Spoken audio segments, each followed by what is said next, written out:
So far in this series, tracking the circle alignment that begins and ends in Algiers, the journey has taken us through Algeria, Mali, and Guinea in West Africa, across the Atlantic Ocean over the equatorial countercurrent to where the alignment enters South America in Brazil.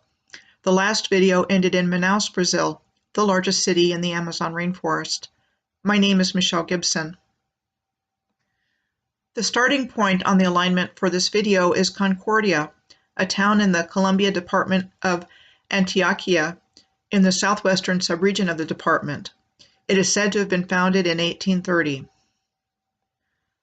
It is located in the mountains, and coffee farming is the primary economic activity for the people who live here. Coffee Community Aid operates La Josefina Cooperative in Concordia and provides direct assistance to improve the quality of life for the people who live here. The average farm size is 4 hectares, or about 10 acres, producing 600 pounds of green coffee, or 480 pounds of roasted coffee each year. Concordia in Antioquia is just north of a vast region of Colombia, which this alignment passes through, known as the Coffee Triangle, Coffee Growing Axis, or the Colombian Coffee Region. It is comprised of the departments of Caldas, Quindío, Risaraldo, and Tolima. Nestled within the Coffee Triangle is a UNESCO World Heritage Site, the Coffee Cultural Landscape of Colombia, or CCLC, designated since 2011. This region is in the central and western foothills of the Andes mountain range. Interestingly, there is a direct connection to Africa with this piece of information. The coffee plant, or Coffea arabica, originated in Ethiopia. This is a photo of an Ethiopian coffee farm where the Sidamo coffee bean is grown in the province of Sidamo in the Ethiopian highlands.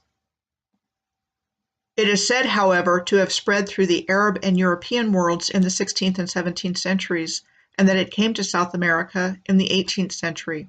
According to this map, there is a convoluted history given to us showing how the Coffea arabica plant was distributed around the world, with the point of origin in Ethiopia. It shows that Ethiopia's neighboring countries of Kenya and Tanzania didn't get the coffee plant until the late 1800s, and Cameroon, almost directly across the continent from Ethiopia, didn't get the coffee plant until the early 1900s. I read that it is said no one is exactly sure who inhabited the mountainous regions of Colombia in pre-Columbian times. This is where the available history on the Antioquia department gets really interesting. While it does not mention Ethiopia, it does mention other things that one would not expect to find here.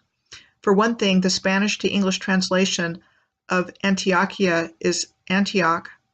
What is the name Antioch doing in Colombia? Antioch, we are told, was an important city in ancient Syria. Prior to the Colombian Constitution of 1886, Antioquia was a state with its own sovereign government. This map shows the boundaries of Antioquia in 1863. Prior to the Spanish conquest, this area was primarily inhabited by the Muisca, an indigenous people that formed the Muisca Confederation. Their language was called Muisca or Muisca. If this is the first time you are hearing of the Muisca, like it was for me, we are told they were one of the 4 advanced civilizations of the Americas encountered by the conquistadors, the other 3 being the much better known Mayas, Aztecs, and Incas. Why would their civilization be removed from the history books, I wonder? Here are some examples of their workmanship in gold. This conch shell is one, and this ceremonial raft is another. From estimates of a population through this region of up to 3 million people at the time of the arrival of the Spanish conquistadors, the modern population number for the Muisca people is approximately 14,000. This is the pre-Columbian Muisca archaeoastronomical site in Villa de Leyva in Colombia called El Infiernito. This means Little Hell in Spanish. It is comprised of several earthworks surrounding a setting of pink sandstone menhirs, which are upright standing stones. To date, a total of 109 standing stones have been excavated. It served as an astronomical observatory for at least one of its purposes. The other interesting thing I want to bring forward about Antiochia's history is this. There is considerable evidence about a historical Basque presence here, especially with regards to Basque surnames in the population and Basque terminology in the language. The Basques are an ancient people, with their homeland being considered Basque country in Spain and France. The language and DNA of the Basques are distinct. Their language, Euskara, is the only pre-Indo-European language that is still spoken in Europe. While there has been significant Basque immigration here from Basque country over the last couple of centuries, for researchers looking into this subject, it does not easily explain the prevalence of the use and retention of the Basque language here in a place conquered and colonized by the Spanish. The Spanish dialect of Antioquia is heavily influenced by the Basque language, perhaps indicative of a long-time presence in this region of Colombia. Moving further up the circle alignment in Colombia from Concordia is Bogota, the capital and largest city of Colombia. Administered as the capital district, it has the same administrative status as Colombia's other departments. Bogota was said to have been founded in 1538 by the Spanish conquistador Jimenez de Quesada, after he somehow managed to conquer the powerful Muisca. It was the capital of the new Kingdom of Granada, which included lands of present-day Colombia, Venezuela, and Panama. This was the flag of the new Kingdom of Granada. Bogota is located in the center of Colombia, on a high plateau known as the Bogota Savanna, in the eastern ranges of the Colombian Andes, which is part of the larger Altiplano Cundiboyacense, which is a high plateau in the eastern cordillera of the Colombian Andes. Tequendama Falls are 20 miles southwest of Bogota and form from where the Bogota River reaches the southwestern edge of the plateau. If you have been following my work, I have shared that I consistently find waterfalls on planetary alignments. The definition of a plateau is an area of highland consisting of relatively flat terrain that is raised significantly above the surrounding area, often with one or more sides with steep slopes. Plateau is one of the code words used to cover up ancient infrastructure. In this photograph of the Altiplano Cundiboyacense, you can see relatively flat ground in the fore to mid-ground. In the top center is a photo of the Altiplano Cundiboyacense, where there are smooth and rounded shapes that would be called hills, but actually look like mounds or earthworks, compared with an acknowledged earthwork on the bottom left called the Skipsea Castle Motte in East Yorkshire, England, that is being studied as part of the Round Mound project by the University of Reading and the Scottish University's Environmental Research Centre, as is Castle Hill in Thetford, England, on the bottom right. Another one of the recurring features on these alignments are canal systems, and Bogota is no exception. This canal is in Suba, in the 11th locality of Bogota, in the northwest part of the city, and this one is in the Parque El Viri in North Bogota. The next place on the alignment is Medellin, which is the capital of Antioquia and Colombia's second largest city. We are told the Museo El Castillo was modeled after the French chateau of the Loire Valley and built by the first architectural firm in Medellin in the 1930s for a prominent Medellin family, becoming an art museum in 1971. This is a chateau in the Loire Valley in France, the Chateau Chenonceau, said to have been built in the early 1500s. My question is, based on what we have been taught about our history, how did they build these two castles when they are said to have been built?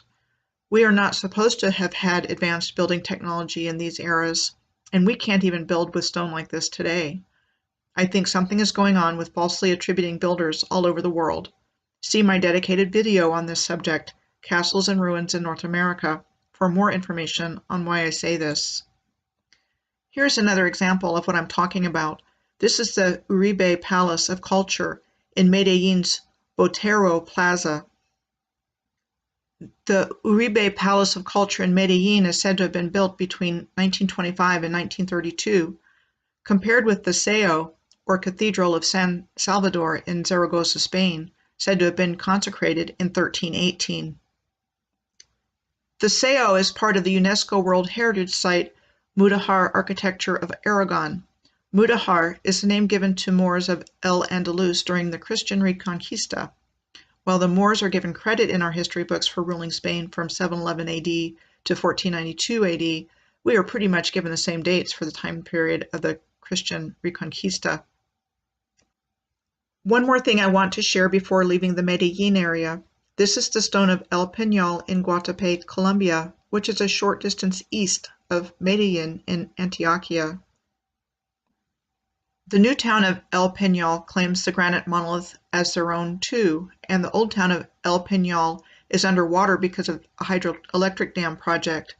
As a matter of fact, the rock rises from the bottom of the Peñol Guatapé hydroelectric dam. The staircase is the only way to get up to the top, where there is this brick observatory and other infrastructure. However they did it, it would be a heck of a job getting all the building supplies up to the top, much less build everything. Just saying. Next, the alignment crosses over Panama's Isla del Rey, or King Island, the largest of the Pearl Islands in the Gulf of Panama, at the port town of San Miguel on the northwestern coast of the island. On a modern popular culture note, the 2003 series of Survivor, Pearl Islands, was filmed on Isla del Rey. I actually think I saw all of that one. I stopped watching Survivor and television a long time ago. The alignment crosses mainland Panama at Panama City, the capital and largest city of Panama. The city is located at the Pacific entrance of the Panama Canal. Panama City was said to have been founded by the Spanish conquistador Pedro Arias Davila in 1519 and used as a starting point for the expeditions that conquered the Inca Empire in Peru. Panama Viejo, the original city, is said to have been destroyed by fire after being sacked by the Welsh pirate Henry Morgan in 1671. This is a diorama showing what Panama Viejo would have looked like before 1671, which apparently included a star fort at this location. And now that I am looking at the actual ruins of Panama Viejo, I question that fire was the only thing that destroyed this place. Maybe he torched it, but this is stone. It would take more than fire to create the ruins seen here today. The still existing historical district of Panama City, Casco Viejo, we are told was built and settled in 1673, immediately after the destruction of Panama Viejo. This is a street view of the Casco Viejo in Panama City on the left, compared with Old São Luís on the right, back where the alignment enters South America on the Brazilian coast. The streets are curving in opposite directions, but in the old towns of both places, the architecture is similar, and both streets are steeply sloping. Both are designated as UNESCO World Heritage Sites. Another example of the striking similarity is the Plaza de la Independencia, the main square of Spanish Casco Vieja in Panama City, compared with the old historic center of Portuguese São Luís back on the coast of Brazil. I'm going to end this video here and pick up the alignment in the next video as it tracks over the Panama Canal.